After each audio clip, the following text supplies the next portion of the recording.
So, good morning everyone. In this lecture, we will talk about the bacterial growth curve. Okay. So, introduction of bacterial growth curve.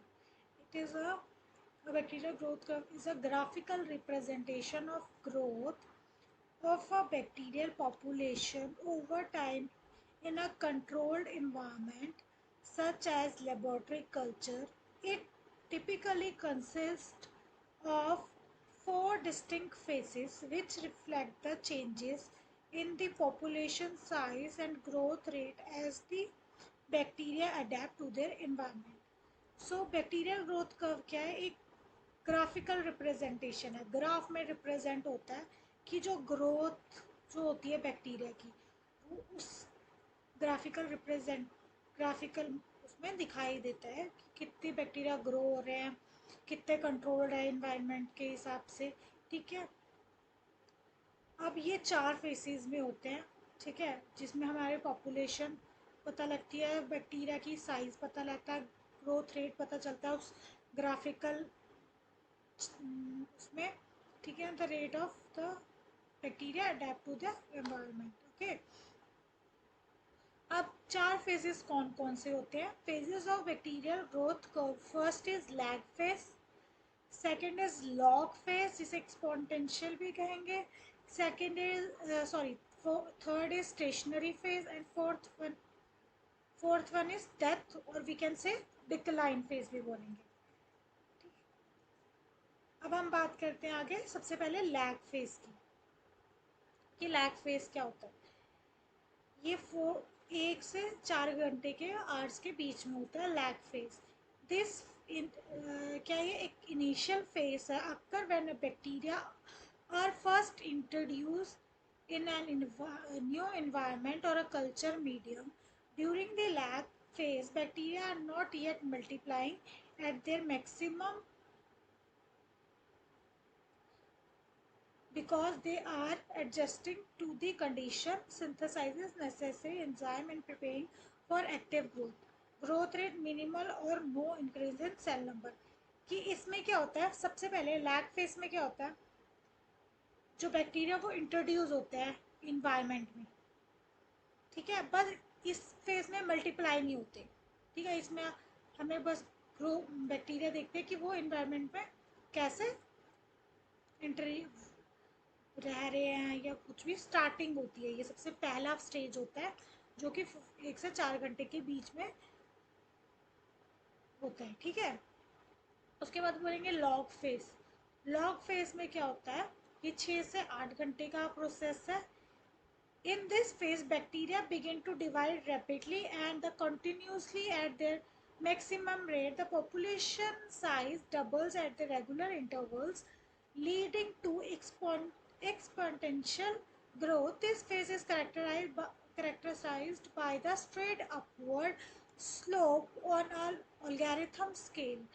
Growth rate है rapid exponential increase in cell number. कि इस phase में क्या होता है? Rapid growth होती है. मतलब जो बैक्टीरिया वो रैपिडली ग्रो करेंगे, डिवाइड होंगे बहुत सारे. मतलब इसमें पॉपुलेशन होती है, मतलब ज़्यादा से ज़्यादा बैक्टीरिया नंबर्स में इंक्रीज होंगे. ठीक है. तो सबसे पहले जो हमारा लैग फेज था उसमें क्या हो रहा था? इन्वायरमेंट में बैक्टीरिया आ रहे थे. अब सेकेंड फेज में क्या हो रहा है? वो मल्टीप्लाई हो रहे हैं मैक्सिमम रेट में. ठीक है. तो लॉग फेज का ये काम है. आफ्टर द स्टेशनरी फेज, ये few hours and few days में होता है. Growth slow down and eventually levels off at as the bacteria exhaust the available nutrient accumulate waste products और phase other limits factor. The rate of cell division equals the rate of the cell that results in a stable population size.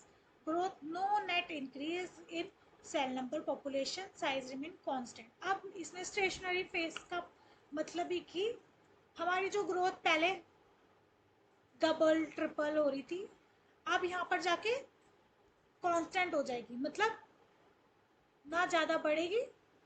ठीक है. एक level पे आ जाएगी जिसे हम stationary phase कहते हैं. एक लेवल पे आ जाएगी और बैक्टीरिया क्या होंगे? उनको खाना मिलेगा, न्यूट्रिएंट मिलेगा, ठीक है। इस फेज़ में होता है, ठीक है। इस फेज़ में जाके जितने भी हमारे बैक्टीरिया वो कांस्टेंट हो जाते हैं, एक टाइम पे उनकी जो ग्रोथ होती है वो कम हो जाती है, ठीक है। आफ्टर दैट डिक्लाइन और death phase, as you can read कि डेथ मीन्स अब जो बैक्टीरिया को खाना नहीं मिलेगा, जिनको न्यूट्रिएंट नहीं मिलेगा, वो क्या हो जाएंगे, डिक्लाइन फेज में चले जाएंगे, उनकी डेथ हो जाएगी। वो है इसमें फ्यू आवर्स फ्यू डेज। अब मैं पढ़ती हूँ, ये फाइनल फेज है। The number of dying cells exceeds the number of new cells being produced. The bacteria population begin to decline as the environment become increasingly inhospitable due to depleted nutrient, toxic waste accumulation और other factors. अब उनको nutrient नहीं मिल रहा, ठीक है, उनको environment नहीं suit कर रहा, तो अदर किसी ना किसी कंडीशन की वजह से डिक्लाइन फेज में चले जाएंगे। Growth rate decrease in the cell number, population declines. The bacterial growth curve is a fundamental concept in microbiology used to study bacterial behavior, optimize fermentation process, and understand the effects of antibiotics and other environment factors on bacterial population. ठीक है, मैंने अब आपको बता दिया है कि decline phase में क्या होता है। अब हम इसका एक डायग्राम पढ़ लेंगे। ये ग्राफिकल रिप्रेजेंटेशन है। यहाँ पर नंबर ऑफ बैक्टीरियल, लॉग और ये टाइम है, ठीक है। सबसे पहले यहाँ से शुरू होएगा। ये हमारा लैग फेज, फर्स्ट फेज हमारा लैग फेज, जिसमें कि बैक्टीरिया स्टार्ट होंगे ग्रो करने और वो अपने आप को अडेप्ट करेंगे इन ना न्यू एनवायरनमेंट।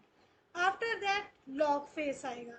इसमें क्या है कि जितने भी बैक्टीरिया ने एनवायरनमेंट हमारा वो कर लिया था, कंफर्टेबल हो गए थे, अब वो डबल ट्रिपल मतलब अपने बहुत सारी उनकी ग्रोथ होएगी इस लॉग फेज में। जब वो मल्टीप्लाई होंगे वो सब लॉग फेज में होएगा in this phase. After this stationary phase, stationary में फेज में क्या होएगा कि जहाँ लॉग फेज में जितने मल्टीप्लाई हुए, स्टेशनरी में जाके वो सारे कांस्टेंट होंगे। यहाँ पे जाके कोई ग्रोथ नहीं होगी बैक्टीरिया के, बस कांस्टेंट हो जाएंगे वो, ठीक है। आफ्टर द डिक्लाइन और डेथ फेज में क्या होएगा कि जितने भी अब इस फेज में हमें इन्वायरमेंट वगैरह जो भी थे इस फेज में मिल रहा था, इस टाइम जाके डेथ फेज में जिन जिनको सूटेबल इन्वायरमेंट नहीं मिला, न्यूट्रिएंट नहीं मिला, वो डेथ हो जाएंगे इस फेज में, डिक्लाइन हो जाएंगे। ये है बैक्टीरियल ग्रोथ का, कि बैक्टीरियल क्या है, बैक्टीरिया जो हमारे कैसे ग्रो करते हैं उनका पूरा ग्राफिकल रिप्रेजेंटिंग, ठीक है। So thank you class, thank you so much. If you like my video, like and comment. अगर आपको कोई भी प्रॉब्लम है आप कमेंट कर सकते हैं, मैं आपको बताऊँगी, ठीक है। Thank you so much.